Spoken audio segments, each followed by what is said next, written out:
TSR study পয়েন্টে সকলকেই স্বাগত। আজকের ভিডিওতে প্রথম পর্যায়ক্রমিক মূল্যায়ন 2025 সালে সপ্তম শ্রেণীর বাংলা বিষয়ের এক্সের নমুনা প্রশ্নপত্র উত্তর সহ আলোচনা করব। তোমরা সকলেই জানো তোমাদের এই পরীক্ষায় 30 নম্বর থাকবে, সময় পাবে 1 ঘন্টা। তাহলে প্রশ্ন উত্তরে যাবার আগে সিলেবাসটা দেখে নাও, কি পরীক্ষা হবে। আর ভিডিও ভালো লাগলে লাইক, সাবস্ক্রাইব ও বন্ধুদেরকে শেয়ার করে দিও। তাহলে কি পরীক্ষা হবে সিলেবাসটা দেখো। সিলেবাস: তোমাদের সাহিত্যমেলা বই থেকে পরীক্ষা হবে ছন্দে শুধু কান রাখো, পাগলা গণেশ, বঙ্গভূমির প্রতি, মাতৃভাষা, 21-এর কবিতা, 21-এর তাৎপর্য, নানান দেশের নানান ভাষা, আত্মকথা, আঁকা লেখা, খোকনের প্রথম ছবি, কুতুব মিনারের কথা। আর মাকু গল্প বই থেকে পরীক্ষা হবে প্রথম ও দ্বিতীয় অধ্যায়। আর ভাষাচর্চা বই থেকে পরীক্ষা হবে বাংলা ভাষায় শব্দ। 1-এর দাগ: সঠিক উত্তরটি বেছে নিয়ে লেখো। এখানে সঠিক উত্তর হবে প্রতি প্রশ্নের মান 1 করে। 1-এর দাগের ক: অয়েল পেন্টিং বলতে বোঝায় জলের রঙে আঁকা ছবি, মোম রঙে আঁকা ছবি, তেল রঙে আঁকা ছবি। সঠিক উত্তরটি হবে অয়েল পেন্টিং বলতে বোঝায় তেল রঙের আঁকা ছবি। খ: কুতুব মিনারের নামটি যার নাম অনুসারে রাখা হয় তিনি হলেন কুতুবউদ্দিন আইবক, ফিরোজ শাহ, আলাউদ্দিন খলজি। সঠিক উত্তরটি হবে কুতুব মিনারের নামটি যার নাম অনুসারে রাখা হয় তিনি হলেন কুতুবউদ্দিন আইবক। গ: পাগলা গণেশ গল্পের তথ্য অনুসারে মৃত্যুঞ্জয় টনিক আবিষ্কার হয়েছিল 3589, 3439, 3500 সালে। সঠিক উত্তরটি হবে পাগলা গণেশ গল্পের তথ্য অনুসারে মৃত্যুঞ্জয় টনিক আবিষ্কার হয়েছিল 3439 সালে। নেক্সট কোশ্চেন: মধুময় তাম্রতামরস কথার অর্থ হল পদ্ম, তামার রং, গোলাপ, মৌমাছি। সঠিক উত্তরটি হবে মধুময় তাম্রতামরস কথার অর্থ হল পদ্ম। নেক্সট কোশ্চেন: 21-এর কবিতায় 21-এ হল 21শে জানুয়ারি, 21শে ফেব্রুয়ারি, 21শে জুন।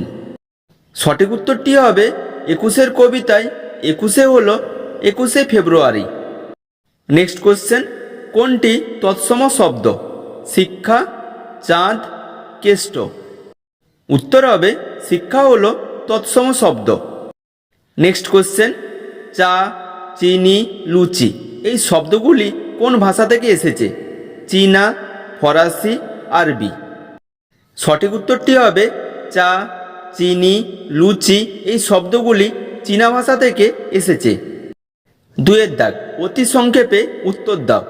যে কোনো 4টি, প্রতি প্রশ্নের মান 1 করে। 2-এর দাগের ক: আমেদাবাদ শহরটি কোন রাজার নাম অনুসারে হয়েছে? উত্তর হবে আমেদাবাদ শহরটি সুলতান আহমেদের নাম অনুসারে হয়েছে। খ: খোকনের বাবার বন্ধু কে ছিলেন? উত্তর হবে বনফুলের লেখা খোকনের প্রথম ছবি রচনার উল্লেখিত খোকনের বাবার বন্ধু ছিল একজন চিত্রকর। গ: পিসে মশাই কি চাকরি করতেন? উত্তর হবে লীলা মজুমদারের লেখা মাকু গল্পে সোনাটিয়ার পিসে মশাই পুলিশের চাকরি করতেন। নেক্সট কোশ্চেন: মাকু গল্পে উল্লিখিত বনটির নাম কি? উত্তর হবে মাকু গল্পে উল্লিখিত বনটির নাম হল কালিয়ার বন। নেক্সট কোশ্চেন: ভাত শব্দটির সংস্কৃত রূপ কি? উত্তর হবে ভাত শব্দটির সংস্কৃত রূপ হল ভক্ত। 3-এর দাগ: 3-4টি বাক্যে উত্তর দাও। এখানে 4টি করতে হবে, প্রতি প্রশ্নের মান 2 করে। 3-এর দাগের ক: চিনবে তারা ভুবনটাকে, কারা কিভাবে ভুবনটাকে চিনবে? উত্তরটা দেখো। পৃথিবীর সব কিছুর মধ্যে থাকা ছন্দ যারা কান পেতে আর মন দিয়ে শুনতে পাবে তারাই এই ছন্দের সাহায্যে জগৎ ও জীবনের সব কিছুকে বুঝতে এবং অনুভব করতে পারবে। এভাবেই তারা ভুবনটাকে চিনতে পারবে। খ: সেই ধন্য নরকুলে, কোন মানুষ নরকুলে ধন্য হন? উত্তরটা দেখো। কবি মধুসূদনের মতে যে মানুষকে লোকে কখনো ভুলে যায় না, মনের মন্দিরে চিরশ্রদ্ধার আসনে বসিয়ে রাখে, মানব সমাজে সেই মানুষই ধন্য হন। নেক্সট কোশ্চেন: গ: ইতিহাস থমকে দাঁড়িয়ে লিখে নিল সব, সব বলতে এখানে কি কি বোঝানো হয়েছে? উত্তরটা দেখো, ইতিহাস থমকে দাঁড়িয়ে 21-এর ভাষা আন্দোলনের প্রতিটি খুঁটিনাটি বিষয় লিখে নিল। মাঠঘাট, হাট, বন সর্বত্র জেগে ওঠা মানুষের তীব্র অসন্তোষ এবং প্রতিবাদ।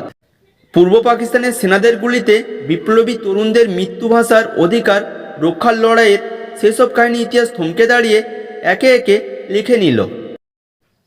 নেক্সট কোশ্চেন, ভিজুয়াল আর্টে আমার প্রথম বর্ণ পরিচয়।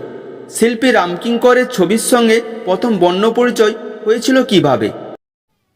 উত্তরটা দেখো, নিজের আত্মকথায় শিল্পী রামকিঙ্কর জানান, শিশুকাল থেকেই তার চোখে পড়ত তাদের বাড়িঘরের চারদিকের দেওয়ালে টাঙানো নানান দেবদেবীর ছবি।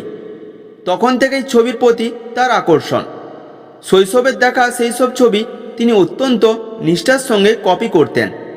এভাবেই ভিজুয়াল আর্ট বা চিত্রকলার সঙ্গে রামকিঙ্করের প্রথম বর্ণ পরিচয়। নেক্সট কোশ্চেন, কবি যখন ছড়া লিখতে শুরু করেন তখন চারপাশের প্রকৃতিতে কি কি পরিবর্তন ঘটে? উত্তরটা দেখো, প্রকৃতির পরিবর্তন। কবি যখন ছড়া লিখতে শুরু করেন সেই সময় চাঁদের আলো দুধের স্বরের মতন মাঠে পুরু হয়ে জমে ওঠে। সেই সময় বাতাসে অল্প কাঁপন লাগে। কবির মনে হয় তারার দল তখন মালা হয়ে খুব গোপনে তার কাছে নেমে আসে। ওই সময় 10টা জোনাকি যেন অন্ধকারে বকুল কাছে ওয়া লিখতে থাকে। 4-এর দাগ, যে কোনো 4টি প্রশ্নের উত্তর দাও। এখানে প্রতি প্রশ্নের মান 3 করে। 4-এর দাগের ক, মিনারটির গঠনে হিন্দু মুসলিম সাংস্কৃতিক মিলনের চেহারাটি কিভাবে ধরা পড়েছে তা লেখো। উত্তরটা দেখো, কুতুব মিনারের গঠনে হিন্দু ও মুসলমান এই দুই ধর্মেরই সংস্কৃতির ছাপ স্পষ্ট। কারুকার্য, মিনারটির গায়ে কারুকার্য খুব বিস্ময়কর। বাঁশি ও কোণের উপর দিয়ে সমস্ত মিনারটিকে কমরবন্ধনের মতো ঘিরে রয়েছে। সারি সারি লতা পাতা, ফুলের মালা, চক্রের নকশা, যা হিন্দু সংস্কৃতির চিহ্ন। পরের পয়েন্ট, সংস্কৃতির পরিচায়ক। আবার এর সঙ্গে মিশিয়ে দেওয়া হয়েছে এক সারি অন্তর আরবি লেখা সার, যা মুসলমান সংস্কৃতির পরিচায়ক। মিনারটির সর্বত্র খোদাইয়ের কাজ অর্থাৎ যাবতীয় কারুশিল্পের দায়িত্বে ছিলেন হিন্দুরা, কিন্তু গোটা মিনারটি পরিকল্পনা করেছিলেন মুসলমানরা। এভাবেই মিনারটি গঠনে হিন্দু মুসলমান উভয় সংস্কৃতির মিলনের চেহারাটি ধরা পড়েছে। নেক্সট কোশ্চেন, খ, ব্যতিক্রম অবশ্য এক আধজন আছে, ব্যতিক্রমী মানুষটি কে? কিভাবে তিনি ব্যতিক্রম হয়ে উঠেছিলেন? উত্তরটা দেখো, পরিচয়। প্রশ্নে উল্লিখিত ব্যতিক্রমী মানুষটি হলেন পাগলা গণেশ গল্পের কেন্দ্রীয় চরিত্র বিজ্ঞানী গণেশ। ব্যতিক্রমী হয়ে ওঠা, 3589 খ্রিস্টাব্দের 150 বছর আগে যখন মৃত্যুঞ্জয় টনিক আবিষ্কৃত হয় তখন সকলের মতো গণেশও টনিকটি খেয়েছিলেন। ফলে তিনি অমর হয়ে যান। সেই সময় থেকেই সুকুমার শিল্পী বিরোধী আন্দোলন শুরু হয়ে গিয়েছিল। ফলে শিল্প, সঙ্গীত, সাহিত্য ইত্যাদি চর্চার পাঠ ক্রমশ উঠে যেতে থাকলো। গণেশের সেটা পছন্দ হলো না। তাছাড়া বিজ্ঞানের বাড়াবাড়ি একটা সীমা থাকা দরকার বলেও তার মনে হলো। চেষ্টা করে যখন গণেশ দেখলেন কালের চাকার গতি উল্টো দিকে ফেরানো যাবে না, তখন তিনি নিজের এই সভ্য সমাজ ছেড়ে হিমালয়ের এক গুহায় একাই আশ্রয় নিলেন। সেখানে তিনি তার কবিতা চর্চা, ছবি আঁকা, গানের চর্চা বজায় রাখলেন। এভাবেই গণেশ একজন ব্যতিক্রমী মানুষ হয়ে উঠলেন।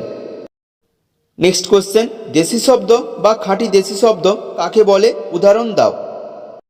উত্তরটা দেখো, আর্যরা আসার আগে আমাদের দেশে বসবাসকারী দ্রাবিড়, অস্ট্রিক প্রভৃতি অনার্য ভাষার গোষ্ঠীর দ্বারা ব্যবহৃত শব্দভাণ্ডার থেকে যেসব শব্দ বাংলা ভাষায় প্রবেশ করেছে তাদের দেশি শব্দ বা খাঁটি দেশের শব্দ বলে।